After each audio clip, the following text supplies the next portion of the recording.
हमारे मोदी जी ने इस मंदिर का शिलान्यास करके और इसको बना करके अगले 2000, 3000, 5000 सालों तक अमर हो गए हैं और भगवान स्वरूप है, मेरे को ऐसा लगता है। ये भी उनका आशीर्वाद है कि जो इस महत्वपूर्ण मौके पर मैं ये किरदार निभाऊंगी, तो मैं उनका आशीर्वाद समझती हूँ खुद पर। हर भारतवासी को ये गर्व महसूस हो रहा है कि उनके रामलला अब एक अच्छी जगह पे, एक महल में, एक राजा जो थे वो वापस एक महल में आ रहे हैं। वैसे देखे तो प्रभु श्री राम जो है अपने आप को हमेशा नीचे रखते थे और दबे हुए और झुके हुए रहते थे, और उनके जो बाकी के किरदार थे उनको हमेशा उन्होंने उगने का और शाइन करने का और चमकने का मौका दिया था।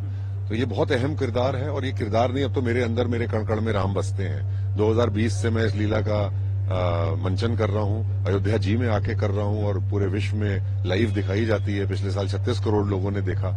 अयोध्या की रामलीला विश्व की सबसे बड़ी रामलीला है, जो सितारों की रामलीला भी कहते हैं इसको। 50, 60, 70 से ज्यादा सेलिब्रिटीज होते हैं इसमें, छोटे बड़े मंच के कलाकार सब मिला के 70-80 सेलिब्रिटीज आते हैं इसमें। और आप विश्वास मानिएगा कि ये सारे के सारे जितने भी सेलिब्रिटीज हैं ये भक्ति भाव को ही आते हैं, नहीं तो और उनको कोई पॉलिटिशियंस भी आते हैं, अभी भी आ रहे हैं, मनोज तिवारी जी आएंगे, रवि किशन जी आते हैं, निरहुआ जी आते हैं, बहुत लोग आते हैं। तो उन सबके अंदर राममय है, भक्ति भाव है, और भक्ति के स्वरूप की वजह से वो यहाँ पर आते हैं। सर 2020 की आपने बात बताई, आप जुड़े हुए हैं, अब की रामलीला और उस टाइम की रामलीला में क्या फर्क है? इस बार जो है अलग मौका है, राम जी को अपना घर मिल गया, अपने घर में हो।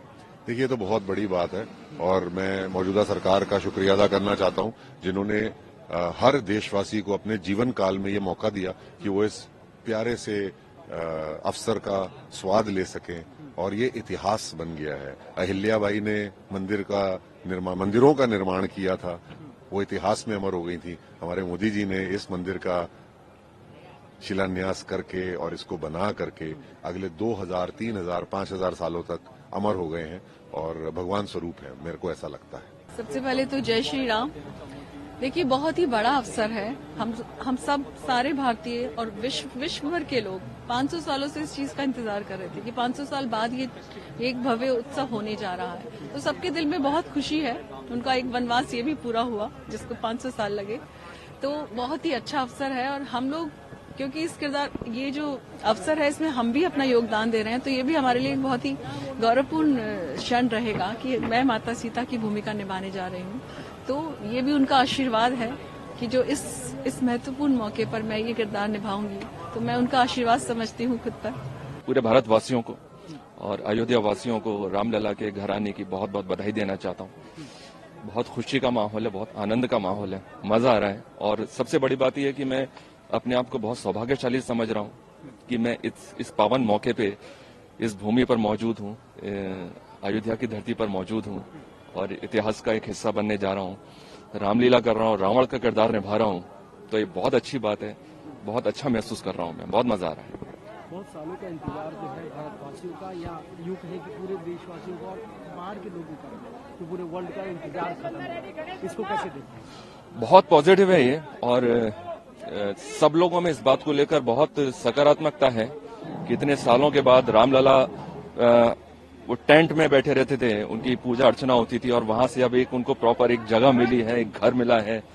तो अगर किसी को घर मिल जाए, तो एक साधारण मनुष्य को भी एक घर मिलता है तो बहुत खुश होता है। तो हमें बड़े पीड़ा होती थी कि जब हमारे रामलला इस तरीके से रहते थे। तो बहुत खुशी की बात है, और हर भारतवासी को ये गर्व महसूस हो रहा है कि उनके रामलला अब एक अच्छी जगह पे, एक महल में, एक राजा जो थे वो वापस एक महल में आ रहे हैं।